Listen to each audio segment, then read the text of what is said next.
আল্লাহ রব্বুল ইজ্জা ওয়াল জালালের দরবারে শুকরিয়া জ্ঞাপন করছি যে আল্লাহ তাআলা আমাদেরকে পবিত্র মাহে রমাদানে এসে পৌঁছার সুযোগ করে দিয়েছেন এবং আজকের ইফতার পূর্ববর্তী রমাদান অ্যান্ড কোরআন রিফ্লেকশন প্রোগ্রামে উপস্থিত হওয়ার সুযোগ করে দিয়েছেন। আমরা সবাই পড়ছি কালিমাতুশ শুকর, আলহামদুলিল্লাহ। আল্লাহর শুকরিয়া জ্ঞাপনের পাশাপাশি আমি আজকের প্রোগ্রামের অর্গানাইজার বাংলাদেশ মুসলিম কমিউনিটি মালয়েশিয়াকে ধন্যবাদ জানাতে চাই। এরকম চমৎকার একটি রমাদানুল মুবারকে কোরআনিক একটি প্রোগ্রামের আয়োজন করবার জন্য আমরা দোয়া করছি আল্লাহ তাআলা যেন এই কমিউনিটিকে ইসলামের জন্য কবুল করে এবং আমাদের যে ভাইরা নিরলস পরিশ্রম করে এই প্রোগ্রামগুলো আয়োজন করছে, আল্লাহ তাআলা এই পরিশ্রম, এই ডেডিকেশন, এফোর্ট যেন তাদের নাজাতের ওসিলা বানায়। সম্মানিত শুধু আমরা সবাই জানি এই মাসটির এত বরকতের কারণ হচ্ছে এটি কোরআন নাজিলের মাস। শাহরু রমাদান আল্লাযী উনজিলা ফীহিল কুরআন হুদাল লিন-নাস ওয়া বাইয়িনাতিম মিনাল হুদা ওয়াল ফুরকান। রমাদান এমন মাস যে মাসে আল্লাহ তাআলা কোরআন নাজিল করেছে। তো বেসিক্যালি এই মাসের মূল মর্যাদা কোরআনের কারণে। সাইয়েদনা জিবরিল আলাইহিস সালাম কোরআন নিয়ে এসেছেন, উনি শ্রেষ্ঠ ফেরেশতা হয়েছেন। আল্লাহর হাবিব সাল্লাল্লাহু আলাইহি ওয়াসাল্লামের উপর কোরআন নাজিল হয়েছে, ফলে উনি শ্রেষ্ঠ নবী হয়েছেন। রমাদানে কোরআন নাজিল হয়েছে, ফলে রমাদান শ্রেষ্ঠ মাস হয়েছে। কদরের রাতে কোরআন নাজিল হয়েছে, ফলে কদর শ্রেষ্ঠ রাত হয়েছে। আমরাও যারা কোরআনের সাথে সুসম্পর্ক গড়ে তুলব, কোরআনের সাথে অ্যাটাচমেন্ট বাড়াবো, আমাদেরকেও শ্রেষ্ঠত্বের মর্যাদায় আল্লাহ তাআলা আসীন করবেন ইনশাআল্লাহ বিইذنিল্লাহ। তো আজকের প্রোগ্রামের আমার ফার্স্ট অ্যান্ড ফরমোস্ট রিমাইন্ডার হচ্ছে কোরআন নাজিলের মাসে আমরা যেন বেশি বেশি কোরআনের সাথে নিজেদের সম্পর্ককে নবায়ন করি এবং মজবুত করি। কার কীরকম কোরআনের সাথে সম্পর্ক আপনি নিজেই জানেন। প্রতিদিন কত পৃষ্ঠা কোরআন তেলাওয়াত করেন, কোরআনের অর্থ পড়েন, কোরআনের তাফসির পড়েন কিংবা শোনেন, আপনি নিজেই জানেন। সো নিজে নিজে যেন একটু নিজেকে যেন কাঠগড়ায় দাঁড় করাই এবং নিজেকে যেন জিজ্ঞেস করে যে আমার সাথে কোরআনের সম্পর্ক কতটুকু মজবুত। যদি ঘাটতি থাকে, গ্যাপ থাকে, এটা যেন আমরা মেক আপ করি, ফুলফিল করি এই বরকতময় মাসে। আপনারা খেয়াল করে থাকবেন যে শুরুতেই আমি সূরা ওয়াদ-দুহা ওয়াল-লাইলি ইযা সাজার কয়েকটি আয়াত তেলাওয়াত করেছি। তো আজকে আমরা এই সূরাটির সংক্ষিপ্ত তাফসির পেশ করব ইনশাআল্লাহ বিইذنিল্লাহ। যে মজলিসে কোরআনের তাফসির হয়, আল্লাহর কালামের ব্যাখ্যা উপস্থাপন করা হয়, প্রেজেন্টেশন করা হয়, এর চেয়ে শ্রেষ্ঠ মজলিস কি পৃথিবীতে আর হতে পারে? আমরা পৃথিবীর সবচাইতে শ্রেষ্ঠতম একটি মজলিসে এখন বসে আছি। প্রিয় ভাই এবং বোনেরা, আমরা সূরা দোহার তাফসির শুনবো। এই সূরাটা মুখস্থ আছে না অনেকের? কোরআনের যে সমস্ত সূরা আমাদের অনেকেরই মুখস্থ, তার মধ্যে এটা অন্যতম একটা সূরা। এবং দেখবেন যে ইমাম সাহেবরা প্রায় এই সূরা তেলাওয়াত করে। যে সমস্ত সূরা দিয়ে প্রায় নামাজ পড়া হয়, এর মধ্যে অন্যতম একটা সূরা হচ্ছে সূরাতুদ দোহা। মুআয ইবনে জাবাল রাদিয়াল্লাহু তাআলা আনহুকে আল্লাহ রাসূল সাল্লাল্লাহু আলাইহি ওয়াসাল্লাম একটা এলাকার ইমাম বানিয়ে পাঠিয়েছিলেন। ওই এলাকার মুসল্লিরা ছিলেন, লোকজন ছিলেন শ্রমজীবী, কাজ করে খেত। সারাদিন ওট দিয়ে পানি সেচ করে খেজুর গাছে পানি দিত, খেজুরের চাষাবাদ করত, সারাদিন কষ্ট করে নামাজে যে জয়েন করত। তো উনি মাগরিবের নামাজে সূরা ফাতিহার পরে সূরা বাকারা তেলাওয়াত শুরু করলেন। সূরা বাকারা কোরআনের সবচেয়ে ছোট সূরা না?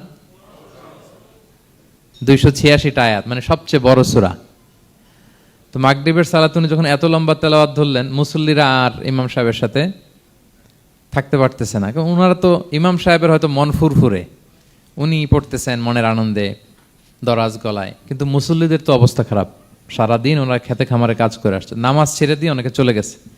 একা একা নামাজ পড়ে যে আল্লাহ রাসূল সাল্লাল্লাহু আলাইহি ওয়াসাল্লামের কাছে যে বিচার দিল যে ইয়া রাসূলুল্লাহ, দেখেন এমন একজন ইমাম আপনি অ্যাসাইন করেছেন আমাদের এলাকায়, মাগরিবের নামাজে উনি সূরা বাকারা পড়ে, আর আমরা হচ্ছে শ্রমজীবী। রাসূল সাল্লাল্লাহু আলাইহি ওয়াসাল্লাম খুব রেগে গেলেন। মুআয ইবনে জাবালকে ডেকে বললেন, হে মুআয, আফাত্তানুন আন্ত, তুমি কি সমাজে ফিতনা ছড়াচ্ছ? তুমি জানো না এরা কারা? তোমার কি সূরা ওয়াদ-দুহা ওয়াল-লাইলি ইযা সাজা মুখস্থ নাই? তোমার কি ওয়াশ-শামসি ওয়া-দুহাহা এটা মুখস্থ নাই? তোমার কি সাব্বিহ ইসমা রাব্বিকাল আ'লা এই সূরাগুলো তোমার জানা নাই? উনি বললেন জানা আছে। তো এগুলো রেখে দিয়ে মাগরিবের নামাজে কেন সূরা বাকারা ধরলা? তোমার মুসল্লিরা তো শ্রমজীবী মুসল্লি। যখন ইমামের দায়িত্ব হচ্ছে পেছনে কারা আছে এটা খেয়াল করা। অনেক সময় ইমাম সাহেব আল্লাহু আকবার বলে যে নামাজ ধরছে, কি হচ্ছে পেছনে আর খোঁজ খবর নাই। আল্লাহর হাবিব সাল্লাল্লাহু আলাইহি ওয়াসাল্লাম কিন্তু এমন ইমাম ছিলেন না, উনি অত্যন্ত বিবেকবোধ সম্পন্ন একজন ইমাম ছিলেন। একবার পেছনে এক বাচ্চার কান্না শুনে উনি নামাজ ছোট করে দিয়েছেন। সবাই বললেন, ইয়া রাসূলুল্লাহ, এত ছোট নামাজ তো কখনো পড়তে দেখি না। তখন রাসূল সাল্লাল্লাহু আলাইহি ওয়াসাল্লাম বললেন, একটা ছোট বাচ্চার কান্নার আওয়াজ আমার কানে এসেছে। আমার মনে হচ্ছে বাচ্চাটাকে সামলাতে নারীদের কাতারে একটা মায়ের খুব কষ্ট হচ্ছে, এর জন্য নামাজটা আমি খাটো করে দিয়েছি। দেখেন কি চিন্তা চেতনা, পিছনে কি হচ্ছে সব রাসূল সাল্লাল্লাহু আলাইহি ওয়াসাল্লাম এটা খেয়াল করতেন।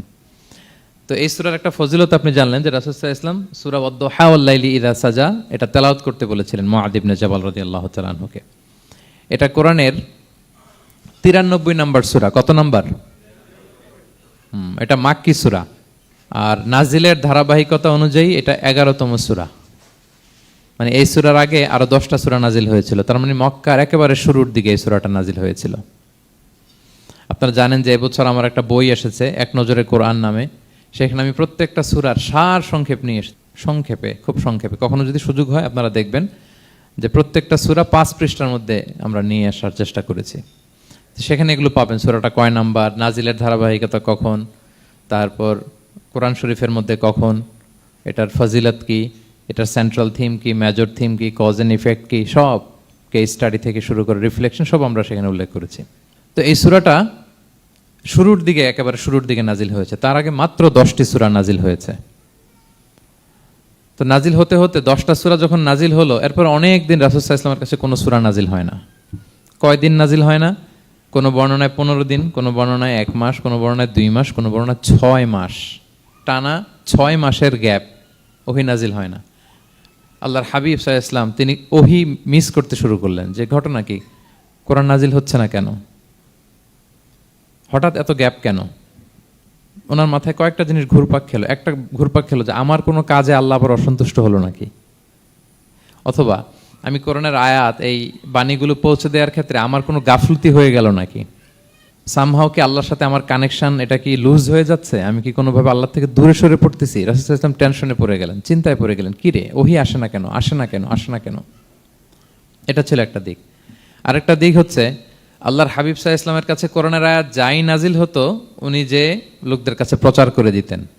এখন নাজিল হয়েছে এখনই যে প্রচার শুরু, রাতে নাজিল হয়েছে রাতেই প্রচার শুরু, দিনে নাজিল হয়েছে দিনেই প্রচার শুরু, যখন নাজিল তখন প্রচার।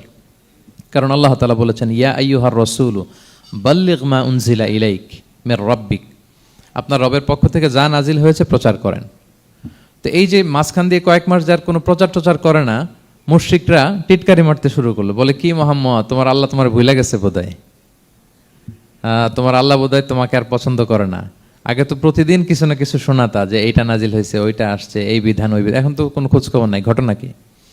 আল্লাহর হাবিব সাল্লাল্লাহু আলাইহি ওয়াসাল্লামের চাচি উম্মে জামিল, আবুল হাবির স্ত্রী, সে আরো খারাপ কথা বললো। সে বলল, ইন্না শাইতানাকা কদ তারাকাক, তোমার কাছে যে একটা শয়তান আসতো এখন বোধহয় আর আসে না মুহাম্মদ, নাউযুবিল্লাহি মিন যালিক। এটা দিয়ে জিবরিল আলাইহিস সালামকে বুঝিয়েছেন। জিবরিল এসে কি কি যেন বলে, কই এখন তো কিছু বলো না। তো রাসূল বলবে কি করে, কারণ তিনি তো মন গড়া কিছু বলতেন না। আল্লাহর হাবিব সাল্লাল্লাহু আলাইহি ওয়াসাল্লাম মনে যা ইচ্ছা হয় মন গড়া কখনো কিছু বলেছেন? আওয়াজ করে বলেন, মন গড়া বলতেন তিনি? ওমা ইয়ান্তিকু আনিল হাওয়া ইন হুয়া ইল্লা ওয়াহয়ুন ইউহা, আল্লাহর ওহী আসলে সেটা শোনাতেন। তো ওহীও আসে না, উনি শোনাতেও পারে না, ওহীও নাই, উনি শোনাতেও পারে না। এই যে একটা কষ্টকর মুহূর্ত রাসূল সাল্লাল্লাহু আলাইহি ওয়াসাল্লামের, কিরে মাসের পর মাস চলে গেল ওহী আসতেছে না কেন, আমার কি কোনো ভুল হচ্ছে নাকি, আল্লাহকে আমাকে অপছন্দ করলেন? রাসূল সাল্লাল্লাহু আলাইহি ওয়াসাল্লাম যখন এরকম দুশ্চিন্তিত, পেরেশান, অ্যাংজাইটিতে পড়ে গেলেন, ভারাক্রান্ত, ঠিক তখন রাসূল সাল্লাল্লাহু আলাইহি ওয়াসাল্লামকে সান্ত্বনা দেওয়ার জন্য এই সূরাটা আল্লাহ নাজিল করেছেন। সান্ত্বনা দেওয়ার জন্য এই সূরাটা বেশ আশা জাগানিয়া সূরা, মোটিভেশনাল সূরা, ইন্সপিরেশনাল সূরা। আপনার মন খারাপ হলে আপনি এই সূরাটা পড়বেন, এই সূরাটা, এবং এটার পরে আরেকটা সূরা আছে সূরাতু আলাম নাশরাহ, আপনার মন ভালো হয়ে যাবে। এটাকে দি অ্যান্টি ডিপ্রেসেন্ট সূরা বলে, মানে ডিপ্রেশন কাটায় ফেলে। আমাদের এরকম অনেক সময় হয় না যে হতাশ, দেয়ালে পিঠ ঠেকে গেছে, কোনো বের হওয়ার রাস্তা নাই, কই যাব, কোথাও সফলতা নাই, সবাই আমাকে ভুল বুঝতেছে, এরকম মাঝে মাঝে হয় না? আমাদের সবার লাইফে আপস এন্ড ডাউনস আছে। আপনি যখন ভারাক্রান্ত হবেন, কষ্টে থাকবেন, এই সূরাটা পড়বেন, দেখবেন যে আপনার ডিপ্রেশন দূর হয়ে গেছে। তো আল্লাহর হাবিব সাল্লাল্লাহু আলাইহি ওয়াসাল্লাম যখন এরকম ভারাক্রান্ত ছিলেন, চিন্তিত ছিলেন, তখন আল্লাহর হাবিব সাল্লাল্লাহু আলাইহি ওয়াসাল্লামকে চিন্তামুক্ত করবার জন্য আল্লাহ তাআলা এই চমৎকার সূরাটি নাজিল করেছেন। আল্লাহ নাজিল করলেন, আউযু বিল্লাহি মিনাশ শাইতানির রাজিম, বিসমিল্লাহির রহমানির রহিম, ওয়াদ-দুহা ওয়াল-লাইলি ইযা সাজা মা ওয়াদ্দাআকা রাব্বুকা ওয়া মা ক্বালা ওয়ালাল আখিরাতু খায়রুল লাকা মিনাল উলা ওয়ালা সাওফা ইউতিকা রাব্বুকা ফাতারদা। আল্লাহ তাআলা বললেন ওয়াদ্দুহা, আলোর শপথ। আমি একবার সরল বঙ্গানুবাদ করি, তারপরে আমি তাফসিরে ঢুকছি। ওয়াদ্দুহা, আলোর শপথ। ওয়াল্লাইলি ইযা সাজা, রাতের শপথ যখন রাত নিঝুম নিস্তব্ধ হয়। মা ওয়াদ্দাআকা রাব্বুকা ওয়া মা ক্বালা, নবী হে, আপনার রব আপনার উপর অসন্তুষ্টও হয় নাই, আপনাকে ছেড়েও যায় নাই, আপনার রব আপনার সাথেই আছে। আলহামদুলিল্লাহ। ফিল করবেন যে আল্লাহ আমার সাথে আছে, সবসময় এটা ফিল করতে হবে যে আল্লাহ তাআলা আমার সাথে আছেন, তিনি আমাকে ভুলে যান নাই, ছেড়ে যান নাই। আরে তার রহমত ছাড়া তো একটা শ্বাস নেওয়া তো আমার সম্ভব না, ঠিক কিনা বলেন? আল্লাহর রহমত ছাড়া একটি সেকেন্ড এই পৃথিবীতে সার্ভাইভ করা কি আমাদের পক্ষে সম্ভব না। ওয়ালাল আখিরাতু খায়রুল লাকা মিনাল উলা, নবী হে, আপনার পরবর্তী সময় পূর্ববর্তী সময়ের চেয়ে অনেক ভালো হবে ইনশাআল্লাহ। মানে good days are coming in your life, ভালো সময় আসতেছে। ওয়ালা সাওফা ইউতিকা রাব্বুকা ফাতারদা, আর আপনার রব আপনাকে এত দিবেন আপনি খুশি হয়ে যাবেন। আপনার রব আপনাকে এত দিবেন আপনি নিয়ে কুলাতে পারবেন না। আলাম ইয়াজিদিকা ইয়াতীমান ফাআওয়া, নবী আপনি কি ইয়াতীম ছিলেন না, তিনি কি আপনাকে আশ্রয় দেননি? ওয়া ওয়াজাদাকা দাল্লান ফাহাদা, আপনি পথ খুঁজতেছিলেন, আল্লাহ আপনাকে পথ দেখিয়েছেন।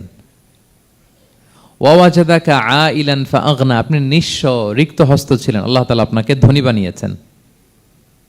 ফাআম্মাল ইয়াতীমা ফালা তাকহার, খবরদার এতিমের সাথে কখনো কঠোর হবেন না।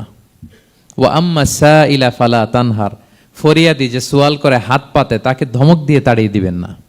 ওয়া আম্মা বিনি'মাতি রাব্বিকা ফাহাদ্দিস, আর আপনার রবের যে নেয়ামত আপনার প্রতি এটার বর্ণনা করুন। সুবহানাল্লাহ।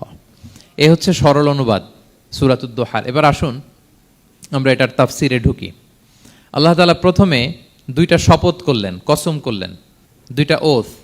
আমরা যদি সংক্ষেপে ভাগ করি তাহলে 11 আয়াত বিশিষ্ট এই সূরাতে প্রথম 2 আয়াতে দুইটা শপথ আছে, তারপরের 3টা আয়াতে রাসূল সাল্লাল্লাহু আলাইহি ওয়াসাল্লামকে 3টা কনফার্মেশন দেওয়া হয়েছে, সুসংবাদ দেওয়া হয়েছে।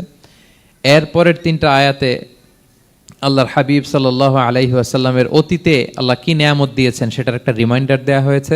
আর সবশেষে 3টা ওয়ার্ক প্ল্যান দেওয়া হয়েছে, কর্মসূচি, সেগমেন্ট। আপনি এক নজরে কোরআন এগুলো পাবেন, এরকম সেগমেন্ট আকারে আমরা ভাগ করেছি।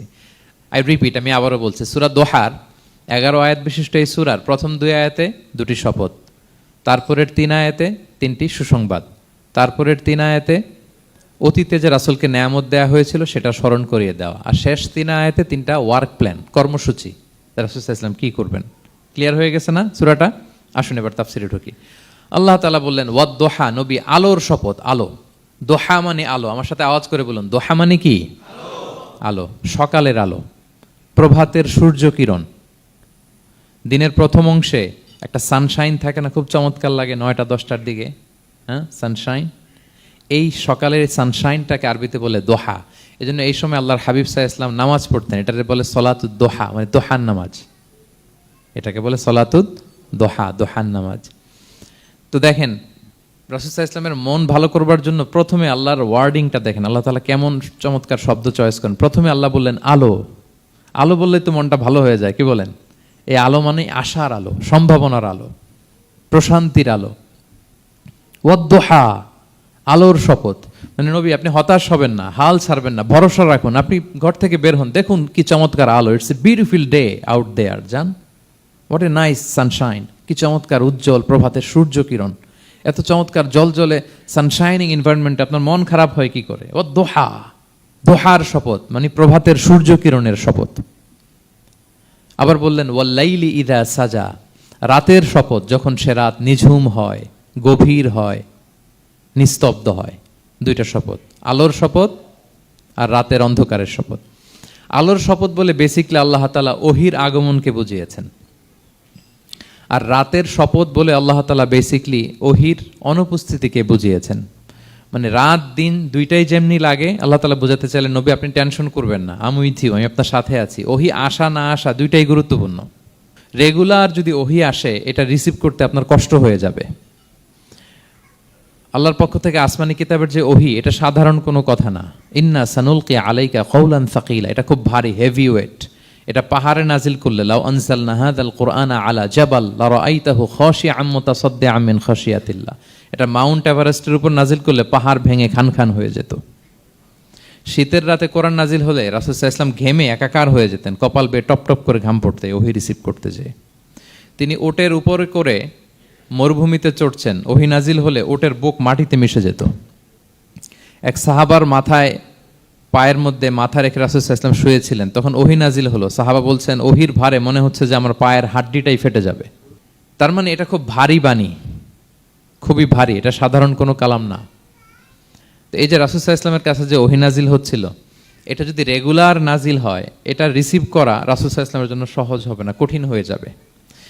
রেগুলার ওহী নাজিল হলে এটার যে পাওয়ার, প্রেশার, রাসূল সাল্লাল্লাহু আলাইহি ওয়াসাল্লামের স্নায়ু এটা বরদাস্ত করতে পারবে না। তো আল্লাহ বোঝাতে চাইলেন, নবী, আমি কাফির রাজা বলে আপনাকে আমি ভুলে গেছি, কখনো না, নেভার এভার। বরং আপনার যাতে একটু রেস্ট হয়, আরাম হয়, আপনাকে একটু কমফোর্ট দেওয়ার জন্য আমি সাময়িকভাবে ইচ্ছে করে ওহীটা বন্ধ রেখেছি। সুবহানাল্লাহ পড়বেন না? আপনার যাতে একটু কমফোর্ট হয়, আপনার যেন একটু আরাম হয়, ওহী রিসিভ করে করে যেন আপনি অভ্যস্ত হতে পারেন, এজন্য আমি ইচ্ছা করে আপনাকে একটু আরাম দেওয়ার জন্য ওহী বন্ধ রেখেছি। সারাদিন যদি, মানে দিনের 24 ঘন্টায় যদি সূর্য থাকে, ভাল লাগবে? আচ্ছা বলেন, 6 মাস টানা সূর্য ভাল লাগবে আপনার? রোদের গরমে আমরা অস্থির হয়ে যাব। তো 12 ঘন্টা সূর্যের আলোর পরে যেমনি রাতের দরকার আছে, আল্লাহ বোঝাতে চাইলেন ওহী নাজিল হওয়ার পাশাপাশি মাঝে মাঝে ওহী ব্রেক দেওয়ার দরকার আছে, ওহী বন্ধ থাকার দরকার আছে। ফলে আপনি হ্যাবিচুয়েটেড হবেন, ওহী রিসিভ করা না করা এটা আপনার জন্য ইজি হয়ে যাবে। যখন আপনি আপনার জন্য ওকে হয়ে যাবে, তখন আমি লাগাতার ওহী নাজিল করব। তাহলে ওরা যে বলে আমি আপনাকে ভুলে গিয়েছি, না, আমি আপনাকে ভুলি নাই, বরং আপনার আরামের জন্য খানিকটা সময় আপনাকে বিশ্রামের সুযোগ করে দেওয়ার জন্য আমি আল্লাহ ওহী বন্ধ রেখেছি। সুবহানাল্লাহ। তার মানে আল্লাহ তাআলা নবীকে ভুলেন নাই বা নবী সাল্লাল্লাহু আলাইহি ওয়াসাল্লামের উপর অসন্তুষ্ট হন নাই, ইচ্ছে করে আল্লাহ তাআলা কিছুদিন ওহী বন্ধ রেখেছেন। প্রতিদিন সূর্য থাকলে যেমনি ভাল লাগে না, মানে 24 ঘন্টা, এজন্য 12 ঘন্টা সূর্য দিয়ে আল্লাহ 12 ঘন্টা রাত দিয়েছেন, আমাদের আরামের, বিশ্রামের, ঘুমের আয়োজন করেছেন। ঠিক তেমনি রেগুলার ওহী রিসিভ করলে রাসূল সাল্লাল্লাহু আলাইহি ওয়াসাল্লামের জন্য কষ্ট হয়ে যাবে, এজন্য ইচ্ছে করে আল্লাহ গ্যাপ দিয়েছেন। আল্লাহর হাবিব সাল্লাল্লাহু আলাইহি ওয়াসাল্লামের উপর আল্লাহ অসন্তুষ্ট হননি। এটাই আল্লাহ তাআলা বললেন যে ওয়াদ-দুহা ওয়াল-লাইলি ইযা সাজা, প্রভাতের সূর্য কিরণের শপথ, রাতের নিঝুম নিস্তব্ধ পরিবেশের শপথ। মা ওয়াদ্দাআকা রাব্বুকা ওয়া মা ক্বালা, আপনার রব আপনারে ভুলেও যায় নাই, আপনারে ছেড়েও যায় নাই, আপনার উপর নাখোশও হয় নাই। সুবহানাল্লাহ। আপনার রব আপনার সাথেই আছে, এটা সবসময় ফিল করবেন যে আমার রব আমার সাথে আছে। এটা ফিল করলে আপনার মধ্যে যে সাহস আসবে, আপনি কল্পনাই করতে পারবেন না যে এত এনার্জি আপনার ভিতরে আসলো কি করে। আপনারা খেয়াল করেছেন, বছর খানিক আগে ভারতবর্ষের আমাদের এক বোনের সামনে কিছু সন্ত্রাসী, ওরা জয় শ্রীরাম জয় শ্রীরাম বলতেছিল, মনে আছে? কিন্তু আমার ওই বোন মুস্কান কি বলছিল বলেন তো? তার এক আল্লাহু আকবারে from north to south, from east to west, the entire globe প্রকম্পিত হয়েছে। আমরা সবাই পড়েছি আল্লাহু আকবার, সবাই আমরা কি পড়েছি? আল্লাহু আকবার। কারণ সে ফিল করেছে যে আল্লাহ আমার সাথে আছে। মনকে তুমি বুঝিয়ে বলো আল্লাহ আছেন আমার সাথে, এটা ফিল করতে হবে। আল্লাহর হাবিব সাল্লাল্লাহু আলাইহি ওয়াসাল্লামকে আল্লাহ তাআলা এইটাই অ্যাসিওরেন্স দিলেন, কনফার্মেশন দিলেন যে মা ওয়াদ্দাআকা রাব্বুকা ওয়া মা ক্বালা, আপনার রব আপনাকে ভুলে যায় নাই, আপনার রব আপনার প্রতি অসন্তুষ্ট হয় নাই। আমি ইচ্ছা করে ওহীটা বন্ধ রেখেছি যাতে আপনার আরাম হয়। সুবহানাল্লাহ। আল্লাহর হাবিব সাল্লাল্লাহু আলাইহি ওয়াসাল্লামের প্রতি আল্লাহ তাআলা কতটা টেক কেয়ার করতেন দেখেন। রেগুলার ওহী নাজিল হলে রাসূল সাল্লাল্লাহু আলাইহি ওয়াসাল্লামের কষ্ট হয়ে যাবে, এজন্য তিনি কিছুদিন ওহী বন্ধ রেখে রাসূল সাল্লাল্লাহু আলাইহি ওয়াসাল্লামকে বিশ্রামের ব্যবস্থা করে দিয়েছেন। তাহলে প্রথম 3টা আয়াত ক্লিয়ার না সবার কাছে? আচ্ছা, প্রথম 2টো আয়াতে 2টা শপথ গেল, এরপরে 3টা সুসংবাদ। সুসংবাদের প্রথমটা হলো আমি ভুলিও নাই ছাড়িও নাই, আপনার সাথে আছে। এরপর আল্লাহ বললেন ওয়ালাল আখিরাতু খায়রুল লাকা মিনাল উলা, নবী হে আপনার পরবর্তী সময় পূর্ববর্তী সময়ের চেয়ে ভালো হবে, নিশ্চয়ই আপনার পরবর্তী সময় পূর্ববর্তী সময়ের চেয়ে ভালো হবে। তার মানে গুড ডেইজ আর কামিং, ভালো সময় আপনার জীবনে আসছে, আপনি হতাশ হবেন না, নিরাশ হবেন না। এরপর আল্লাহ তাআলা বললেন ওয়ালা সাউফা ইউতিকা রাব্বুকা ফাতারদা, নবী হ্যাঁ আপনার রব আপনাকে এত দিবে আপনি খুশি হয়ে যাবেন, আপনার রব আপনাকে এত নেয়ামত দান করবে আপনি আপনার রবের প্রতি সন্তুষ্ট হয়ে যাবেন। সুবহানাল্লাহি বিহামদি। এবং তাই হয়েছে। যারা আপনারা সিরাত পড়েছেন, যারা আল্লাহর হাবিব সাল্লাল্লাহু আলাইহি ওয়াসাল্লামের জীবনী নিয়ে ধারণা রাখেন, তারা দেখবেন যে আল্লাহর রাসূল সাল্লাল্লাহু আলাইহি ওয়াসাল্লাম যেখানেই মনে কষ্ট পেয়েছেন, বিষণ্ণ, চিন্তিত, তখনই আল্লাহ তাআলা রাসূল সাল্লাল্লাহু আলাইহি ওয়াসাল্লামের চিন্তা দূর করে রাসূল সাল্লাল্লাহু আলাইহি ওয়াসাল্লামকে সন্তুষ্ট করেছেন। যখনই রাসূল সাল্লাল্লাহু আলাইহি ওয়াসাল্লামের মনে কষ্ট, তিনি চিন্তিত, তখনই আল্লাহ তাআলা ওনাকে হ্যাপি করেছেন। কাইন্ড অফ রাসূলকে হ্যাপি করাই আল্লাহর কাজ, আল্লাহর হাবিব সাল্লাল্লাহু আলাইহি ওয়াসাল্লামকে হ্যাপি করাই আল্লাহ তাআলার কাজ। দেখেন কিভাবে আল্লাহ তাআলা আল্লাহর হাবিব সাল্লাল্লাহু আলাইহি ওয়াসাল্লামকে হ্যাপি করেছেন, একটু খেয়াল করে দেখেন। মক্কাতে যখন খুব জটিল অবস্থা, দাওয়াতি কাজ চালিয়ে নেওয়াটা রাসূল সাল্লাল্লাহু আলাইহি ওয়াসাল্লামের জন্য কষ্ট হয়ে যাচ্ছে, নমুসলিম সাহাবাদের উপর অত্যাচার, তখন আল্লাহর হাবিব সাল্লাল্লাহু আলাইহি ওয়াসাল্লাম দেখলেন যে এই মক্কার দুজনের একজনকে আমার চাই। তাদের একজন যদি ইসলামের ছায়াতলে আসে তাহলে ইসলামের পাল্লাটা ভারী হয়। কারা? একজন হচ্ছে ওমরে ফারুক আর একজন আবু জাহাল। দুজনের একজন তখন ইসলাম ধর্ম গ্রহণ করে নাই। তো রাসূল সাল্লাল্লাহু আলাইহি ওয়াসাল্লাম কেঁদে কেঁদে আল্লাহর কাছে ফরিয়াদ জানালেন, আল্লাহুম্মা আইজ্জাল ইসলামা বিআহাব্বি হাযাইন আর-রাজুলাইনি ইনদাক। আল্লাহ, আমি কাউকে স্পেসিফিক তোমার কাছে চাই না, শুধু এটাই বলি, দুইজন লোকের নাম বলবো, এই দুইজন লোকের মধ্যে থেকে যাকে তোমার পছন্দ হয় তাকে তুমি ইসলামের ছায়াতলে এনে ইসলামকে শক্তিশালী করো। এক হচ্ছে আবু জাহাল, আরেক হচ্ছে ওমরে ফারুক। এই দোয়াটা তিনি করতে লাগলেন, আর খুব চিন্তিত, দুজনের কেউই মুসলমান হয় না। একদিন হঠাৎ সাহাবারা বললেন, ইয়া রাসূলুল্লাহ, আল্লাহর হাবিব সাল্লাল্লাহু আলাইহি ওয়াসাল্লাম তখন দারুল আরকামের ভেতরে বসা। সাহাবারা বললেন, ইয়া রাসূলুল্লাহ, আপনি এখান থেকে সরে যান, কারণ ওমরে ফারুক নাঙ্গা তলোয়ার নিয়ে আসতেছে আপনাকে হত্যা করবার জন্য। তো আল্লাহ রাসূল সাল্লাল্লাহু আলাইহি ওয়াসাল্লাম বললেন যে তোমরা সরে যাও, আমার মনে হচ্ছে ওই যে চোখের পানি ছেড়ে আমি দোয়া করেছি, ওই দোয়া আজকে কবুল হতে শুরু করেছে, তোমরা সরো। ঠিকই ওমরে ফারুক রাদিয়াল্লাহু তাআলা আনহু আসলেন, এসে তিনি তলোয়ার রেখে দিয়ে বললেন, আশহাদু আল্লা ইলাহা ইল্লাল্লাহ ওয়া আশহাদু আন্না মুহাম্মাদান আবদুহু ওয়া রাসূলুহু। আমি সাক্ষ্য দিচ্ছি আল্লাহ ছাড়া কোনো ইলাহ নেই এবং আপনি আল্লাহর প্রেরিত বান্দা এবং রাসূল। এই দৃশ্য দেখে রাসূল সাল্লাল্লাহু আলাইহি ওয়াসাল্লাম খুশি হয়ে গেলেন। ওয়ালা সাউফা ইউতিকা রাব্বুকা ফাতারদা। আল্লাহ বলেছিলেন যে নবী হে, আপনাকে এত দিব, আপনার রব আপনাকে এত নেয়ামত দিবে, আপনি শুধু খুশিই হবেন, সন্তুষ্ট হবেন আমার প্রতি। এদের রাসূল সাল্লাল্লাহু আলাইহি ওয়াসাল্লামের দোয়া কবুল করে আল্লাহ তাআলা ওমরে ফারুককে ইসলামের ছায়াতলে এনে ইসলামকে শক্তিশালী করলেন। ফাতারদা, রাসূল সাল্লাল্লাহু আলাইহি ওয়াসাল্লাম খুশি হয়ে গেলেন। এভাবে প্রতিটা ক্ষেত্রে। মক্কাতে যখন খুব কঠিন অবস্থা, রাসূল সাল্লাল্লাহু আলাইহি ওয়াসাল্লাম তায়েফে চলে গেলেন দাওয়াত দেওয়ার জন্য। নেইবারিং সিটি, আপনারা যে হজ উমরা করেছেন জানেন, মক্কার পাশের সিটি তায়েফ। দাওয়াত দিলেন, দাওয়াত প্রত্যাখ্যান করলো তারা। শুধু তাই না, ফিজিক্যালি হ্যারেস করা হলো আল্লাহর হাবিব সাল্লাল্লাহু আলাইহি সাল্লামকে। রাসূল সাল্লাল্লাহু আলাইহি ওয়াসাল্লামের জামা ধরে, গা ধরে টানা হেঁচড়া করা হলো, পাথর মারা হলো, তিনি রক্তাক্ত হলেন। হামালাতুল জিবাল, পাহাড় রক্ষী ফেরেশতারা বলল, ইয়া রাসূলুল্লাহ, আপনি যদি আদেশ দেন তায়েফের দুই দিকের পাহাড় দিয়ে এমন চাপা দিব, পুরো তায়েফের জনপদ একেবারে ভ্যানিশ হয়ে যাবে। আল্লাহর হাবিব সাল্লাল্লাহু আলাইহি ওয়াসাল্লাম বললেন, না, আমি আশা করি তাদের পরবর্তী নেক্সট জেনারেশনের কেউ না কেউ পড়বে লা ইলাহা ইল্লাল্লাহ মুহাম্মাদুর রাসূলুল্লাহ। তাই হয়েছে। এখন তায়েফে যান, শুধু মসজিদ আর মসজিদ, মসজিদ আর মসজিদ। কি চমৎকার পরিবেশ! তায়েফে গেলে মনেই হবে না আরব দেশ। বৃষ্টি হয় প্রতিদিন, অনেক চাষাবাদ হয়, চমৎকার এলাকা। রাসূল সাল্লাল্লাহু আলাইহি ওয়াসাল্লামের দোয়ার বরকত। তো তায়েফবাসী দাওয়াত প্রত্যাখ্যান করলো। রাসূল সাল্লাল্লাহু আলাইহি ওয়াসাল্লাম গায়ের রক্ত পরিষ্কার করে নাখলা নামক খেজুরের বাগানে যায়েদ রাদিয়াল্লাহু তাআলা আনহুকে ফজরের নামাজ পড়তেছিলেন। আল্লাহর হাবিব সাল্লাল্লাহু আলাইহি ওয়াসাল্লাম যখন ফজরের সালাতে তেলাওয়াত করতে লাগলেন, একদল জিন পাশ দিয়ে যাচ্ছিল। তারা তাদের এলাকায় যেয়ে বলল, ইন্না সামি'না কুরআনান আজাবা ইয়াহদি ইলা রুশদি ফাআমান্না বিহি। জিনেরা আগে আকাশের উপরে উঠে ফেরেশতারা কি বলে চুরি করে শুনে আসতো। হঠাৎ জিনেরা আর উপরে যেতে পারে না, উপরে যেতে চাইলেই ফাআতবাআহু শিহাবুন সাকিব, আগুনের পাথর মারা হয়। ঘটনা কি? সব জিনেরা বৈঠক বসালো। ঘটনা কি? আগে কত তথ্য আগেই জেনে যেতাম, জেনে গণকদেরকে বলতাম, গণকরা আমাদেরকে ধন্যবাদ জানাইতো। তো এখন তো আসমানের সিকিউরিটি এত বেড়ে গেল কেন? কারণ কি? ওই যে শেষ নবী আসার কথা যে মনে হয় চলে আসছে, দেখো তো কোথায় আসছে উনি। খুঁজতে খুঁজতে খুঁজতে একদল ওই দিন ফজরের সময় আল্লাহর হাবিব সাল্লাল্লাহু আলাইহি ওয়াসাল্লাম রক্তাক্ত হয়ে ফজরের সালাত যখন পড়তেছেন, ওই কোরআন তেলাওয়াত শুনে তারা এলাকায় যেয়ে বলল যে ইন্না সামি'না কুরআনান আজাবা, এক আজীব কোরআন শুনে আসছি, ইয়াহদি ইলা রুশদি, এই কোরআন মানুষকে হেদায়েতের পথে নিয়ে যায়। ফাআমান্না বিহি, আমরা ঈমান এনে ফেললাম। সুবহানাল্লাহ পড়েন। তো রাসূল সাল্লাল্লাহু আলাইহি ওয়াসাল্লাম তো এটা জানেন না। আল্লাহ তাআলা জিবরাইল মারফত জানালেন যে হে নবী, আপনি এসেছিলেন ম্যানকাইন্ডকে দাওয়াত দিতে। তায়েফের তারা দাওয়াত গ্রহণ করে নাই, ম্যানকাইন্ড রিজেক্ট করেছে। কিন্তু আরেকটা জাতি আছে যাদেরকে আপনি দেখেন না, তাদেরকে বলে জিন কাইন্ড, মানে জিন জাতি। পুরো জিন জাতি কালিমা পড়ে মুসলমান হয়ে গিয়েছে নবী। বলে সাউফা ইউতিকা রাব্বুকা ফাতারদা, নবী আপনার রব আপনাকে এত নেয়ামত দিবেন, আপনি খুশি হয়ে যাবেন। নবী সাল্লাল্লাহু আলাইহি ওয়াসাল্লাম ওইখানে আবার খুশি হয়ে গেলেন, রক্তাক্ত, ইনজুর্ড। কিন্তু যখন শুনলেন মানুষ জাতি তারা ঈমান আনে নাই, কিন্তু জিন জাতি তারা ঈমান এনেছে। আল্লাহর হাবিব সাল্লাল্লাহু আলাইহি ওয়াসাল্লাম আবার আনন্দিত হলেন।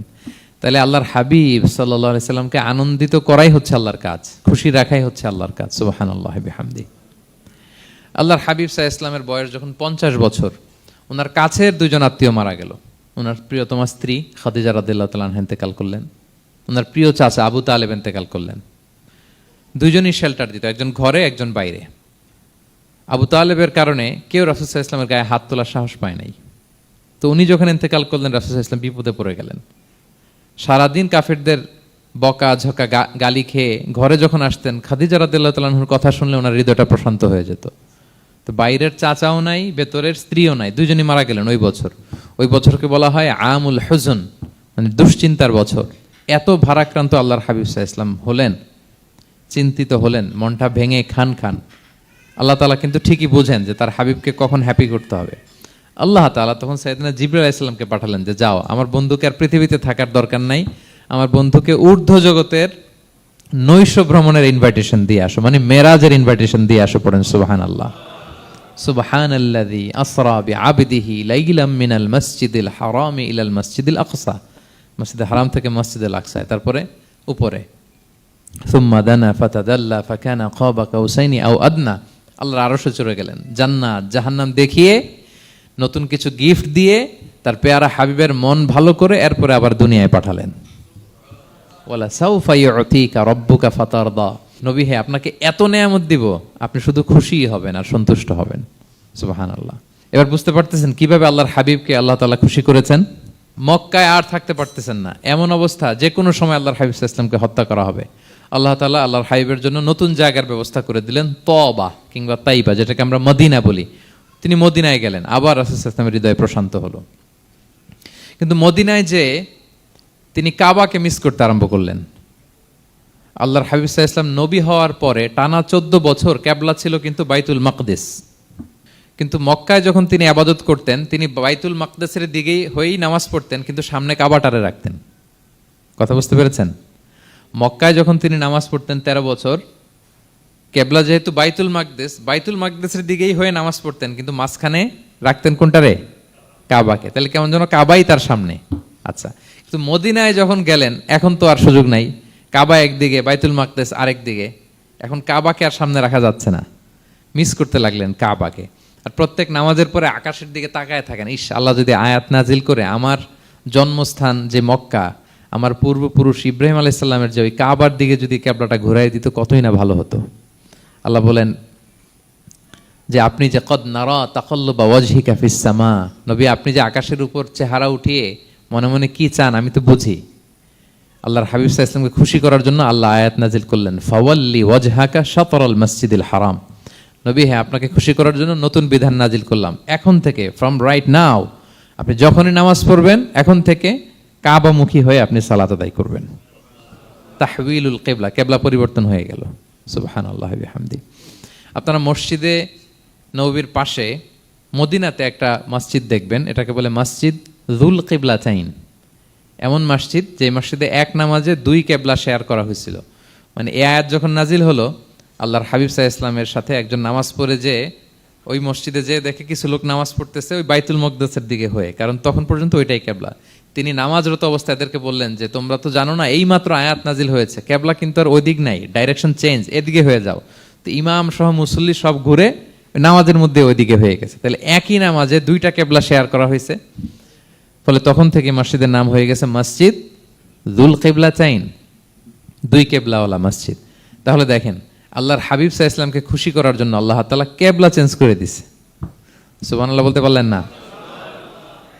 এভাবে যখনই আল্লাহর হাবিব সাল্লাল্লাহু আলাইহি ওয়াসাল্লাম বিষণ্ণ, চিন্তিত, মন খারাপ, ওনার মন ভালো করার দায়িত্ব নিয়েছে কে? জিবরাইল এসে শোনাতে লাগলো, আগের জামানায় কেউ 500 বছর 700 বছর হায়াত পেয়েছে। বনি ইসরাইলের অনেক মুজাহিদ 1000 বছর জেহাদ করেছে। কয় হাজার বছর? জেহাদি করছে 1000 বছর। আমরা হায়াত পাই কয় বছর? আমাদের হায়াত কয় বছর অন অ্যান অ্যাভারেজ? 60-70। আল্লাহর হাবিব সাল্লাল্লাহু আলাইহি ওয়াসাল্লাম এটাই বলেছেন যে আমার উম্মতি মা বাইনা 60 ইলা 70, আমাদের গড় আয়ু 60 থেকে 70।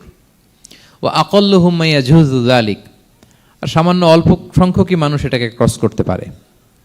এই কথা শুনে যে আগের উম্মত 1000 বছর জেহাদ করছে, এটা শুনে রাসূল সাল্লাল্লাহু আলাইহি ওয়াসাল্লাম আবার কাঁদতে আরম্ভ করলেন, হায় রে আমার গুনাহগার উম্মতের কি হবে, আমার উম্মত তো 60-70 শেষ, আমার উম্মতের কি হবে। আবার চিন্তিত, আবার কান্নাকাটি। তখন আল্লাহ তাআলা নাজিল করলেন, ইন্না আনসালনাহু ফি লাইলাতিল কদর ওমা আদরাকা মা লাইলাতুল কদর লাইলাতুল কদরি খায়রুম মিন আলফি শাহর। নবী আপনি কাঁদবেন না, ওদেরকে হায়াত দিছি বেশি, কদর দেই নাই। আপনার উম্মতকে হায়াত কম দিছি, কিন্তু আপনার উম্মতের জন্য আমি লাইলাতুল কদর রেখে দিয়েছি। এক কদরের রাতে ইবাদত করলে খায়রুম মিন আলফি শাহর, 1000 মাস ইবাদত করলে যে পরিমাণ সওয়াব, অতটুকু না, খায়ের এর চেয়ে বেশি সওয়াব আল্লাহ তাআলা আপনার উম্মতের আমলনামায় দিয়ে দিবেন। আবার আল্লাহর হাবিব সাল্লাল্লাহু আলাইহি ওয়াসাল্লাম মন ভালো হয়ে গেল। ওয়ালা সাউফা ইউতিকা রাব্বুকা, সবাই বলেন ওয়ালা সাউফা ইউতিকা রাব্বুকা ফাতারদা। নবী হে এত দিব, আপনি শুধু হ্যাপি হবেন, হ্যাপি। এরপরে বদরের যুদ্ধে বিজয় দান করলেন, মক্কা বিজয় দান করলেন, তাবুক যুদ্ধে বিজয় দান করলেন। সব শেষে জান্নাতে ওনার জন্য স্পেশাল একটা জায়গা থাকবে, ওই জায়গায় কেউ বসতে পারবে না। জায়গাটার নাম মাকামে মাহমুদ। ওয়া মিনাল লাইলি ফাতাহাজ্জাদ বিহি নাফিলাতাল লাকা আসা আন ইয়াবআসাকা রাব্বুকা মাকামাম মাহমুদা। ওই মাকামে মাহমুদের সিংহাসনে আল্লাহর হাবিব সাল্লাল্লাহু আলাইহি ওয়াসাল্লাম বসবেন, ওনার জন্য স্পেশাল, খাস, কেউ এখানে বসতে পারবে না।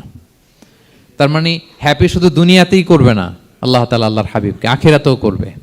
আল্লাহর হাবিব সাল্লাল্লাহু আলাইহি ওয়াসাল্লামকে কাউসার দেয়া হবে, ইন্না আতাইনা কাল কাউসার। হে নবী আপনাকে কাউসার দিয়েছি, এমন হাউজে কাউসার, যে হাউজে কাউসারের সামনে পান পেয়ালা, যেটা দিয়ে পানি নিয়ে আপনি উম্মতকে খাওয়াবেন, এটার সংখ্যা আকাশের তারা যত বেশি তার চেয়েও বেশি। হাউজে কাউসারের পানি এটা দুধের চেয়েও সাদা, বরফের চেয়েও ঠান্ডা, মধুর চেয়েও মিষ্টি। এক ঢোক যে খাবে চিরকালের জন্য তার গলা থেকে তৃষ্ণা মিটে যাবে। He will never ever be thirsty again. একবার খাইছে তো শেষ। পেতে চান সেটা আল্লাহর হাবিবের কাছ থেকে? আমরা পেতে চাই কি চাই না বলেন? ইন্না আতাইনা কাল কাউসার। নবী আপনাকে আমি কাউসার দিয়েছি। সব শেষে আল্লাহর হাবিব সাল্লাল্লাহু আলাইহি ওয়াসাল্লাম সুপারিশ করার অনুমতি পাবেন, যেদিন কেউ সুপারিশ করতে পারবে না। সবাই বলবে নফসি নফসি নফসি নফসি, থার থার করে কাঁপবে। এক একজন নবী, ইব্রাহিম আলাইহিস সালাম, ঈসা আলাইহিস সালাম, মূসা আলাইহিস সালাম, থার থার করে কাঁপবে। আর আল্লাহর হাবিব সাল্লাল্লাহু আলাইহি ওয়াসাল্লাম ওই মাকামে মাহমুদে সিংহাসন ফেলে দিয়ে সেজদায় শুধু কাঁদতে থাকবে, আর সেজদার মধ্যে বলবে উম্মতি উম্মতি উম্মতি উম্মতি। হে আল্লাহ আপনি আমার গুনাহগার উম্মতকে বাঁচান, আল্লাহ আপনি আমার গুনাহগার উম্মতকে বাঁচান, আল্লাহ আপনি আমার গুনাহগার উম্মতকে বাঁচান। আল্লাহ তাআলা এটা সহ্য করতে না পেরে জিবরাইল আলাইহিস সালামকে বলবেন যে ওয়াসআলহু মা ইউবকিক, জিবরাইল যাও জিজ্ঞেস করো তো আমার বন্ধু এত কাঁদে কেন, কি চায় জিজ্ঞেস করো। তো আল্লাহর হাবিব সাল্লাল্লাহু আলাইহি ওয়াসাল্লাম বলবেন আল্লাহুম্মা উম্মতি উম্মতি, আল্লাহ আমার উম্মতকে বাঁচান, আমার গুনাহগার উম্মতকে বাঁচান। আল্লাহ তাআলা এবার জিবরাইল মারফত বলবেন যে ইযহাব ইলা মুহাম্মদ সাল্লাল্লাহু আলাইহি ওয়াসাল্লাম, যাও মুহাম্মদের কাছে যাও, ওয়াকুল লাহু, তাকে বলো দুনিয়াতে যেমনি কখনো কষ্ট পেতে দেই নাই, বারবার তাকে হ্যাপি করেছি, খুশি করেছি। ওয়া ইন্না সানুরদিকা ফি উম্মাতিকা ওয়ালা নাসুউক, আজকের এই কঠিন দিনেও আমার হাবিবকে আমি কষ্ট দিব না, তার উম্মতের ব্যাপারেও তাকে আমি খুশি করে দেব। তার গুনাহগার উম্মতের ব্যাপারেও আজকে মুহাম্মদ সাল্লাল্লাহু আলাইহি ওয়াসাল্লামকে আমি খুশি করে দেব। আল্লাহর হাবিব সাল্লাল্লাহু আলাইহি ওয়াসাল্লাম তখন সুপারিশ শুরু করবেন। আল্লাহু আকবার, আল্লাহু আকবার। ওয়ালা সাউফা ইউতিকা রাব্বুকা ফাতারদা। নবী হে আপনাকে এত নেয়ামত দিব আপনি নিয়ে কুলাতে পারবেন না। সব শেষে এই গুনাহগার উম্মতকে সুপারিশ করে জাহান্নাম থেকে নাম কাটিয়ে সবাইকে নিয়ে তিনি একটা ফ্ল্যাগ হাতে নিয়ে তিনি জান্নাতের দিকে ছুটবেন। ওই ফ্ল্যাগের মধ্যে লেখা থাকবে আলহামদু। কি লেখা থাকবে? মানে প্রশংসা, প্রশংসার পতাকা। নিজেও তো প্রশংসিত। মুহাম্মদ মানে কি জানেন? মুহাম্মদ মানে কি?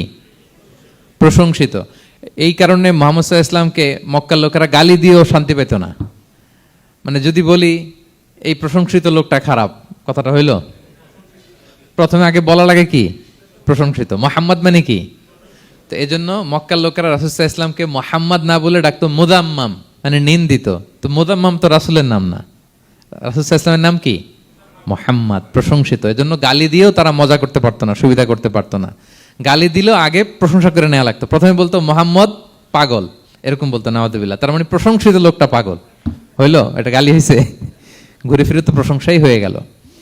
তো আল্লাহর হাবিব সাল্লাল্লাহু আলাইহি ওয়াসাল্লাম লিওয়াউল হামদ, প্রশংসার ফ্ল্যাগ নিয়ে বিশাল উম্মতকে নিয়ে জান্নাতে অভিমুখে যাবেন এবং জান্নাতের দরজায় হি উইল বি দা প্রথম নক করবেন উনি। তখন জান্নাতের রক্ষী ফেরেশতা বলবে মান আনতা, কে? আল্লাহর হাবিব সাল্লাল্লাহু আলাইহি ওয়াসাল্লাম বলবেন আনা মুহাম্মদ, আমি মুহাম্মদ।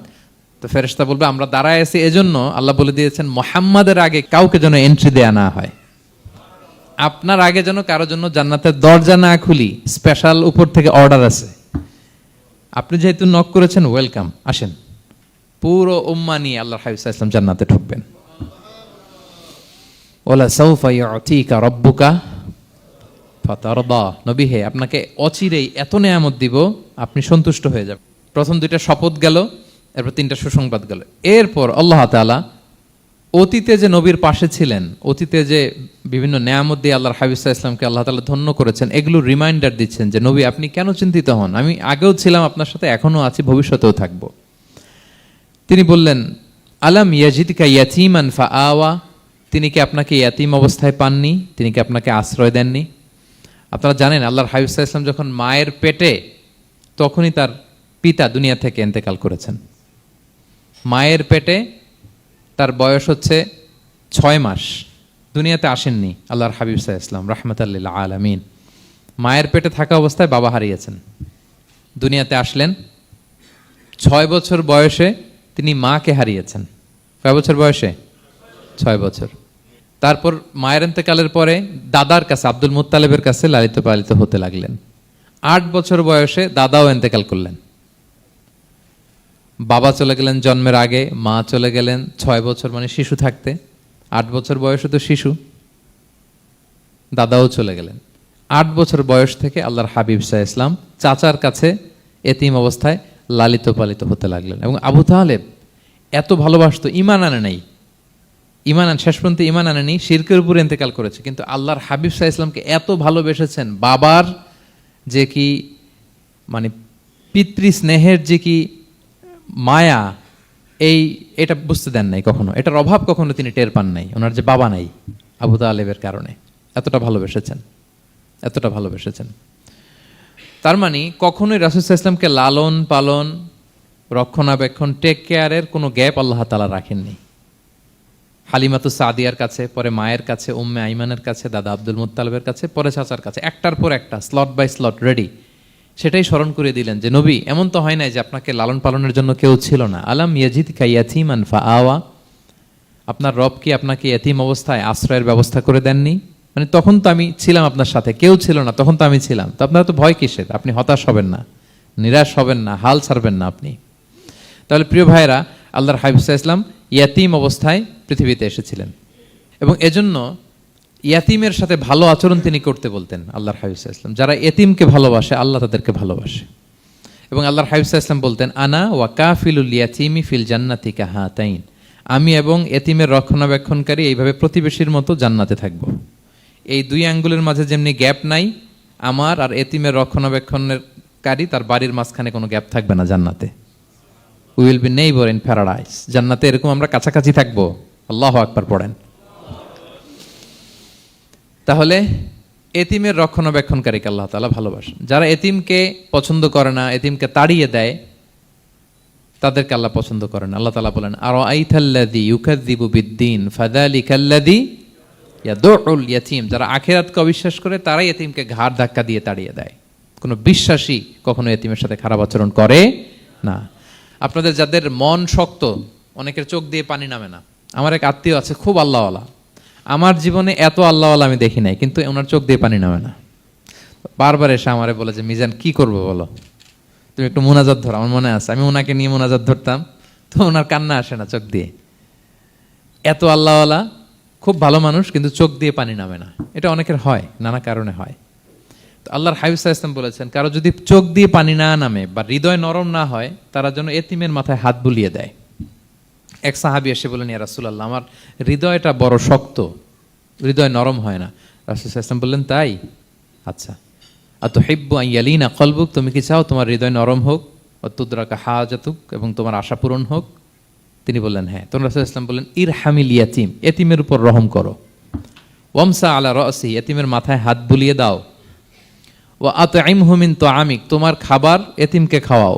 তালিনু কলবুক, তোমার অন্তর নরম হবে। তুদরাকা হাজাতুক, তোমার ইচ্ছা পূরণ হবে। তাহলে হৃদয় যদি শক্ত থাকে কার মাথায় হাত বুলাবেন? বুলাইছেন কখনো? হ্যাঁ বুলিয়েছেন? খুঁজে খুঁজে হাত বুলাবেন। বাংলাদেশে তো অনেক অরফেনেজ আছে, অনাথ আশ্রম, ওখানে যাবেন, সুযোগ হলে একদিন যে একটু লাঞ্চ করলেন ওদের সাথে বসে, ডিনার করলেন, একসাথে খেলেন, ওদের মাথায় হাত বুলিয়ে দিলেন, সাধ্যমতো কিছু উপহার হাতে তুলে দিলেন, আপনার ইচ্ছা পূরণ হবে আর আপনার হৃদয় নরম হবে ইনশাআল্লাহ। আর এতিমকে আদর করা মানে নবী সাল্লাল্লাহু আলাইহি ইসলামের প্রতি ভালোবাসা দেখানো, কারণ আমার নবী এতিম হয়ে বড় হয়েছেন। এতিমের প্রতি ভালোবাসা প্রকারান্তরে নবী সাল্লাল্লাহু আলাইহি ইসলামের প্রতি ভালোবাসা দেখানো হয়, কারণ আমার নবী এতিম হয়ে বড় হয়েছেন। সুবহানাল্লাহ। কিন্তু তার বিপরীতে আমরা সমাজে কি দেখি? এতিমের মাথায় হাত বুলানো তো দূরের কথা, এতিমের সম্পদও খেয়ে ফেলে অনেকে। হ্যাঁ, এরকম আছে না? এতিমের সম্পদ দেদারসে গিলতেছে। কি যে আমাদের চিন্তাধারা! দেখবেন যে লোকটা এতিমের সম্পদ গিলে, ওরা রোজা অবস্থায় এক ঢোক পানি গিলাতে পারবেন কিনা দেখেন। যে বলেন একটু পানি খান তো, যে খাবে না কেন? হারাম। তো ওই হারাম কিন্তু গিলতেছে ইচ্ছা মতো। রোজা অবস্থায় এক ফোঁটা আপনি পানি গিলাতে পারবেন না এরে, কেন? হারাম। কিন্তু ওইদিকে ভাতিজার সম্পদ গিলতেছে দেদারসে। আল্লাহ বলেন এটা ভাতিজার সম্পদ না, এটা তুমি জাহান্নামের আগুন পেটে ঢুকাচ্ছ। জাহান্নামের আগুন। ইন্নাল্লাযীনা ইয়াকুলুনা আমওয়ালাল ইয়াতামা যুলমান ইন্নামা ইয়াকুলুনা ফি বুতুনিহিম নারা ওয়া সায়াসলাউনা সাঈরা। যারা এতিমের সম্পদ খায়, এটা সম্পদ না, এটা জাহান্নামের আগুন তুমি পেটে ঢুকাচ্ছ। সো এতিমের প্রতি যেন আমরা নমনীয় হই, তাদের মাথায় হাত বুলাই, তাদের জন্য খরচ করি, তাদের প্রতি যেন আমরা দয়াদ্র হই, কারণ আমার নবী এতিম অবস্থায় বড় হয়েছেন। তাহলে নবী সাল্লাল্লাহু আলাইহি ইসলামকে এটা স্মরণ করে দিলেন, নবী আপনি তো এতিম ছিলেন, আমি তো আপনাকে রক্ষণাবেক্ষণের ব্যবস্থা করছি। আর কি করেছি? ওয়াজাদাকা দাল্লান ফাহাদা। নবী আপনাকে আমি এমন অবস্থায় পেয়েছি, আপনি পথ খুঁজতেছিলেন, আমি আপনাকে পথ দেখিয়েছি। You are searching the right path and I guided you to the right sense of direction. আপনি পথ খুঁজতেছিলেন, আমি পথ দেখাইছি। এখানে দল্লানের অর্থ পথভ্রষ্ট করা যাবে না। ওয়াজাদাকা দাল্লান, হে নবী আপনাকে আমি পথভ্রষ্ট পেয়েছি, পরে পথ দেখাইছি, এরকম বলা যাবে না। এটা আল্লাহর হাবিব সাল্লাল্লাহু আলাইহি ওয়াসাল্লামের ক্ষেত্রে প্রযোজ্য নয়। অনেক বাংলা তাফসীর অর্থে আমি দেখেছি পথ হারা। নবী আপনাকে আমি পথ হারা পেয়েছি, পথ দেখেছি, এটাও খুব একটা সুন্দর না। সবচেয়ে সুন্দর হচ্ছে নবী আপনি পথ খুঁজতেছিলেন, সত্যের অনুসন্ধানী ছিলেন। অনেক সময় দেখবেন অনেক পথিক যেতে যেতে এমন এক জায়গায় যায়, দেখে 3 রাস্তা কিন্তু কোনো সাইনবোর্ড নাই। পুরাতন রাস্তাগুলোতে এরকম অনেক সময় হতো না আমাদের, 3 দিকে রাস্তা, কোনো সাইনবোর্ড নেই, তো যাবো কই? এটা বোঝালেন যে নবী আপনি পথ খুঁজতেছিলেন, আমি আপনাকে দেখিয়েছি, হে নবী এটাই সিরাতুল মুস্তাকিমের পথ। ওয়াজাদাকা দাল্লান ফাহাদা, আপনি পথ খুঁজতেছিলেন, আমি আপনাকে পথ দেখিয়েছি। তো ছোটবেলায় সাথে ছিলাম, পথ খুঁজতেছিলেন, পথ দেখালাম, আমি আপনার ভুললাম কোথায়? কাফিরদের কথায় মন খারাপ করেন কেন যে তারা বলে আমি আপনাকে ভুলেছি, ছেড়েছি? নো, নেভার এভার, আমি আপনার সাথেই আছি। তারপরে আল্লাহ তাআলা বললেন ওয়াজাদাকা আইলান ফাআগনা, তিনি আপনাকে রিক্ত হস্ত, নিঃস্ব পেয়েছেন, সম্পদহীন অবস্থায় পেয়েছেন, পরে সম্পদশালী করেছেন। সুবহানাল্লাহ। আল্লাহর হাবিব সাল্লাল্লাহু আলাইহি ওয়াসাল্লাম শুরুতে সম্পদের অত যোগান ছিল না, পরে খাদিজা রাদিয়াল্লাহু তাআলা আনহার সাথে যখন বিয়ে হলো, আল্লাহ তাআলা সম্পদের কষ্ট দূর করলেন, কারণ খাদিজা রাদিয়াল্লাহু তাআলা আনহা অনেক বড় ব্যবসায়ী ছিলেন। বিয়ের আগে পার্টনারশিপে বিজনেস ছিল রাসূল সাল্লাল্লাহু আলাইহি ওয়াসাল্লামের সাথে। আল্লাহর হাবিব সাল্লাল্লাহু আলাইহি ওয়াসাল্লাম শ্রম দিয়েছেন, খাদিজা রাদিয়াল্লাহু তাআলা আনহার ইনভেস্টমেন্ট ছিল। তো ওই শ্রমে খাদিজা রাদিয়াল্লাহু তাআলা আনহার এক বান্ধবী, তিনি এমন প্রশংসা করলেন এসে আল্লাহর হাবিব সাল্লাল্লাহু আলাইহি ওয়াসাল্লামের ব্যাপারে যে এমন লোক আমি দেখি নাই, ওনার কথা বার্তা, চলন, কথন, ডিলিং সব আলাদা। পুরো কাফেলার মধ্যে উনি একরকম, পুরো কাফেলা আরেক রকম। এই কথা শুনে তো খাদিজা রাদিয়াল্লাহু তাআলা আনহা আকৃষ্ট হলেন যে এরকম একজন সৎ লোকই তো আমার চাই। প্রস্তাব দেয়া হলো, চাচাদের কাছে বিয়ে হয়ে গেল। এবং বিয়ের পরে খাদিজা রাদিয়াল্লাহু তাআলা আনহা নারীদের মধ্যে সর্বপ্রথম শাহাদা বাক্য পড়ে মুসলমান হয়েছিলেন। নিজের সব সম্পদ আল্লাহর হাবিব সাল্লাল্লাহু আলাইহি ওয়াসাল্লামের পায়ের সামনে এনে দিয়ে দিলেন, ইয়া রাসূলুল্লাহ আমার সম্পদ মানে আপনার সম্পদ, ইসলামের জন্য যত মনে চায় আপনি খরচ করেন। ওয়াজাদাকা আইলান ফাআগনা, আপনাকে আল্লাহ নিঃস্ব পেয়েছেন, সম্পদের ব্যবস্থা করে দিলেন। পরবর্তীতে মদিনায় যে খায়বার যুদ্ধের পরে অনেক সম্পদের ব্যবস্থা আল্লাহ তাআলা করে দিয়েছিলেন। তাহলে ছোটবেলায় ইয়াতিম ছিলেন, আল্লাহ টেক কেয়ার করলেন। পথ খুঁজতেছিলেন, আল্লাহ পথ দেখায় দিলেন। আর্থিক সমস্যা ছিল, এটাও আল্লাহ দূর করে দিলেন। এবার আল্লাহ তাআলা বিষ্ণু ঈসা ইসলামকে 3টা ওয়ার্ক প্ল্যান দিবেন, কর্মসূচি। 1 নম্বর কর্মসূচি হচ্ছে ফাআম্মাল ইয়াতীমা ফালা তাকহার, নবী খবরদার এতিমের সাথে কখনো কঠোর আচরণ করবেন না। 1 নম্বর কর্মসূচি, কারণ আপনিই তো এতিম ছিলেন। এতিমের দুঃখ আপনি না বুঝলে বুঝবে কে? এতিমের সাথে কখনো কঠোর হবেন না।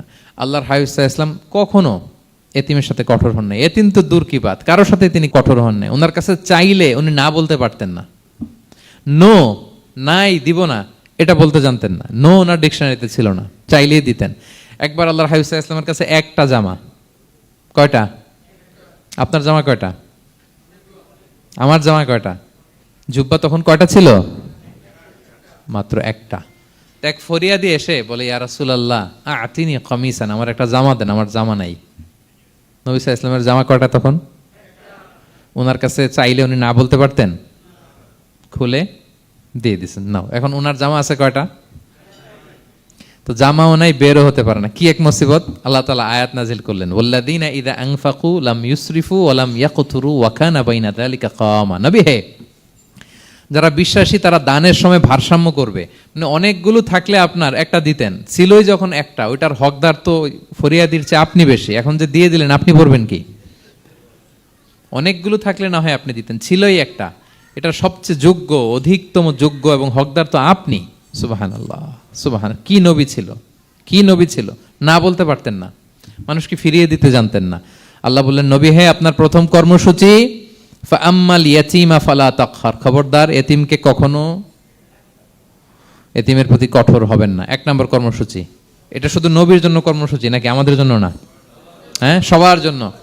এতিমদের সাথে যেন আমরা রূঢ় ভাষী না হই, তাদের সাথে যেন রূঢ় আচরণ না করি। 2 নাম্বার, ও আম্মা সাইলা ফালা তানহার, ফরিয়াদিকে ধমক দিবেন না, হাত পাতলে ধমক দিবেন না। আমরা অনেক সময় ধমক দেই, আপনারা দেন কখনো?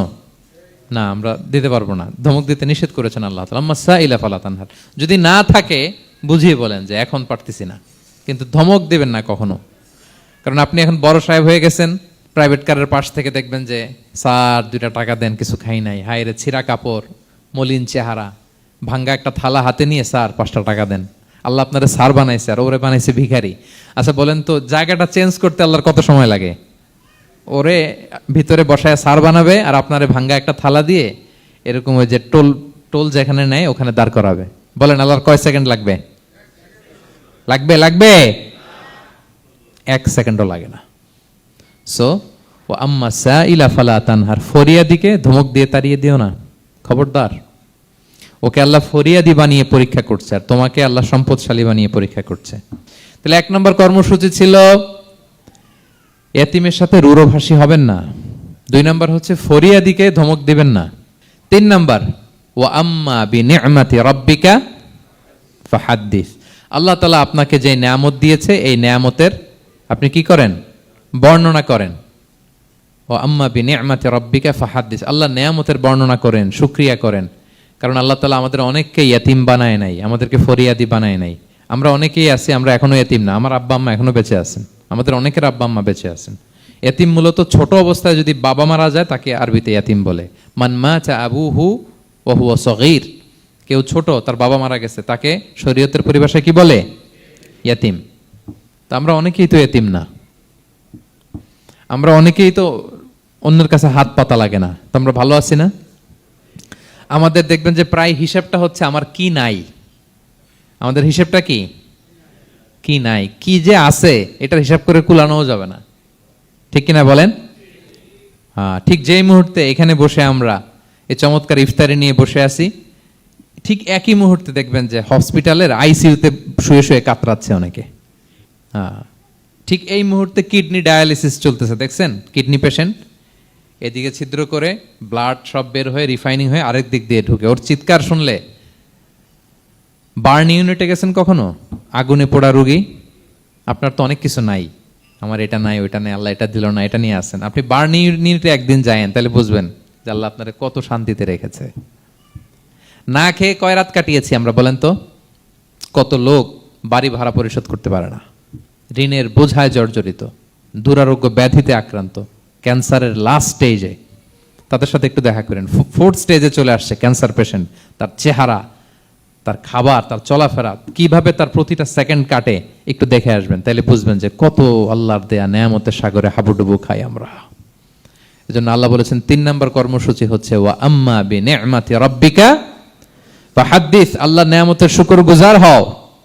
আল্লাহ যে নেয়ামত দিয়েছে এই নেয়ামত তুমি বর্ণনা করো। অনেকে আছে আল্লাহ নেয়ামত দিলে ওটা প্রকাশ করতে চায় না, এটা আল্লাহ পছন্দ করে না। মানে আপনি যদি অনেক সম্পদশালী হন, আপনি সুন্দর পরিচ্ছন্ন জামা পরবেন, মানুষকে দান করবেন, আপনার বাড়ি ঘর সুন্দর হবে, এটা নিষেধ নয়, এটা ভালো। আপনি আল্লাহর দেয়া নেয়ামত ব্যবহার করতে পারবেন এবং বলতেও পারবেন, কিন্তু শুকরান লা ফখরান, শুকরিয়া স্বরূপ বলবেন, ফখর করে, অহংকার করে না। বলতে পারেন আলহামদুলিল্লাহ, আল্লাহ তাআলা আমাকে 4টা ছেলে দান করেছে, 4জন হাফেজ, আল্লাহ তাআলা আমাকে থাকার মতো একটা ঘর দিয়েছে, একটা বাড়ি দিয়েছে, একটা গাড়ি দিয়েছে, সম্মান নিয়ে সমাজে চলার মতো আল্লাহ তাআলা আমাকে দিয়েছেন। এটা যদি আপনি শুকরিয়া স্বরূপ বলেন, এটাতে সমস্যা নেই, কিন্তু অহংকার নিয়ে বলা যাবে না। ইন্নাল্লাহা ইউহিব্বু আইয়ারা আসারা নি'মাতিহি আলা আবদিহি, আল্লাহ তাআলা যে নেয়ামত তার বান্দাকে দিল, ওইটার একটা নমুনা দেখতে আল্লাহ পছন্দ করে। আল্লাহ বানাইছে আপনার বিলিয়নিয়ার, আপনি হচ্ছেন ছেঁড়া পরা জামা পরে চলেন, হবে? বানাইছে আল্লাহ তাআলা আপনাকে অনেক সম্পদশালী, আপনার চলা ফেরা কোনো রুচিই নাই, এটা হইলো না। আল্লাহ চায় যে তোমার যে নেয়ামত দিছে এটার একটা নমুনা তোমার মধ্যে থাক, এটাও শুকরগুজার হওয়ার একটা আলামত। তাহলে 3 নম্বর কর্মসূচি কি? ওয়া আম্মা বিনি'মাতি রাব্বিকা ফাহাদ্দিস, আল্লাহর নেয়ামতের শুকরগুজার হও, আল্লাহ তাআলা যে নেয়ামত দিয়েছে সেটা বর্ণনা করো। তাহলে প্রিয় ভাইয়েরা, সূরাতুদ দোহা এটা হচ্ছে একটা মোটিভেশনাল সূরা, আশা জাগানিয়া সূরা, অ্যান্টি ডিপ্রেশন বলি আমি এই সূরাটাকে। ডিপ্রেশন থাকলে চলে যাবে, কারণ ওয়ালাল আখিরাতু খায়রুল লাকা মিনাল উলা, হে নবী আপনার পরবর্তী সময় আপনার পূর্ববর্তী সময়ের চেয়ে ভালো। সবসময় আশাবাদী হবেন। সূরা দোহার 1 নম্বর শিক্ষা হচ্ছে বি অপটিমিস্টিক, মানে অপটিমিজম, আশাবাদী হওয়া, নিরাশ হওয়া যাবে না। বিশ্বাসীদের, মুমিন মুসলিমের ডিকশনারিতে হতাশা নিরাশা নাই, আমার ডিকশনারিতে অন্তত নাই, আপনাদের আছে কিনা জানি না। আজকে থেকে বলেন আপনাদের ডিকশনারিতে হতাশা নিরাশা রাখবেন? আমাদের কোনো হতাশা নাই, নিরাশা নাই, কারণ আমরা যে পরিস্থিতিতে থাকি না কেন আমাদের সাথে কে আছেন? লা তাহজান ইন্নাল্লাহা মা'ানা, চিন্তিত হয়ো না, আল্লাহ আমার সাথে আছেন। আল্লাহ আমার সাথে আছেন বললেই দেখবেন মুস্কানের মতো এক তাকবীর আপনার মুখ দিয়ে বেরোচ্ছে, এমন এনার্জি বেরোচ্ছে, গোটা বিশ্ব আপনি জয় করে ফেলবেন তখন। এটাই আমাদের সবচেয়ে বড় পাওয়ার। আমাদের সাথে কে আছে? ইন্নাল্লাহা মা'ানা, আল্লাহ তাআলা আমাদের সাথে আছেন। তাহলে সূরা দোহার আজকের তাফসীরের 1 নম্বর লেসন হচ্ছে optimism. Believer should be optimistic always. বিশ্বাসীরা আশাবাদী হয়, নিরাশ হয় না, হতাশ হয় না, হাল ছাড়ে না। বিশ্বাসীরা ভরসা রাখে এক মহান সত্তার উপর। আওয়াজ করে বলেন তো তিনি কে? আল্লাহর উপর ভরসা রাখে, আমরা নিরাশ হই না। 2 নাম্বার শিক্ষা হচ্ছে গ্রেটফুলনেস, কৃতজ্ঞতা। আপনার জীবনে অনেক কিছু আছে, নাই নাই বলবেন না, শুধু কমপ্লেইন করবেন না। অনেকে দেখবেন শুধু অভিযোগ, এটা নাই ওইটা নাই, এই পাইলাম না, ওর আছে এটা, ওর, আমার সাথে কেন এমন হয়, আমার সাথে শুধু আমার সমস্যা। এগুলো যারা বলে তাদেরকে আল্লাহ নেয়ামত আরো ছিনিয়ে নেয়। বরং যারা অল্প পেয়েও বলে আলহামদুলিল্লাহ, তাদেরকে নেয়ামত দেওয়ার ধারাবাহিকতা আল্লাহ তাআলা অব্যাহত রাখেন। সব অবস্থায় আলহামদুলিল্লাহ, যে কোনো পরিস্থিতিতে, যে কোনো অবস্থায় কি বলবো আমরা? আপনি খেয়াল করে দেখেন না যে আপনার কি কি আছে, কত কিছু যে আপনার আছে, অবাক করা। 3 নাম্বার কাইন্ডনেস। 3 নম্বর লেসন হচ্ছে কাইন্ডনেস, দয়া। আমরা যেন অন্যের প্রতি দয়াশীল হই। আপনি অন্যের প্রতি দয়ালু হলে আপনার প্রতি দয়ালু হবো কে? ওয়াল্লাহু ফি আউনি আবদিহি মা দামাল আবদু ফি আউনি আখি। আল্লাহ ততক্ষণ পর্যন্ত কোনো বান্দার সাহায্যে থাকে যতক্ষণ পর্যন্ত ওই বান্দা তার ভাইয়ের সাহায্যে থাকে। তাহলে বলেন তো, আল্লাহর সাহায্য পাওয়ার প্রথম শর্ত কি? অন্যের জন্য সাহায্যের হাত বাড়িয়ে দেওয়া। তাহলে মনে থাকবে তো? নাকি এতিমকে ধাক্কা দিয়ে বের করে দিবেন? ফরিয়াদিকে ধমক দিবেন একটা? বড় সাহেব তো আপনি, বড় স্যার, খবরদার। তাহলে 1 নম্বর লেসন অপটিমিজম। আমরা হতাশ হব না, হতাশা আমাদের ডায়েরিতে নাই, আমরা আশাবাদী, আমরা আল্লাহর রহম ভরসার ভিখারি, ঠিক কিনা বলেন? 2 নম্বর লেসন হচ্ছে গ্রেটফুলনেস। আমরা সবসময় আল্লাহর প্রতি শুকরগুজার হব, কৃতজ্ঞ হব। আল্লাহর হাবিব সাল্লাল্লাহু আলাইহি ওয়াসাল্লাম বলতেন, আল্লাহুম্মা জাআলনি সাবুরা ওয়া জাআলনি শাকুরা ওয়া জাআলনি ফি আইনি সাগীরা ওয়া ফি আয়ুনিন নাসি কাবীরা। আল্লাহ আপনি আমাকে ধৈর্যশীল বান্দা বানান, আপনি আমাকে শুকরগুজার বানান। আল্লাহ আমার চোখে আমাকে ছোট বানান। আল্লাহ গোটা বিশ্বের মানুষের চোখে, জনতার চোখে আমাকে বড় বানান। আওয়াজ করে পড়েন আমিন। এই দোয়াটা বেশি বেশি পড়বেন। আর সব শেষে আমরা যেন কাইন্ড হতে পারি, অন্যের প্রতি দয়ালু হতে পারি। যে রহম করে সে রহম প্রাপ্ত হয়, যে অন্যকে দয়া দেখায় সে আল্লাহর পক্ষ থেকে দয়া পায়।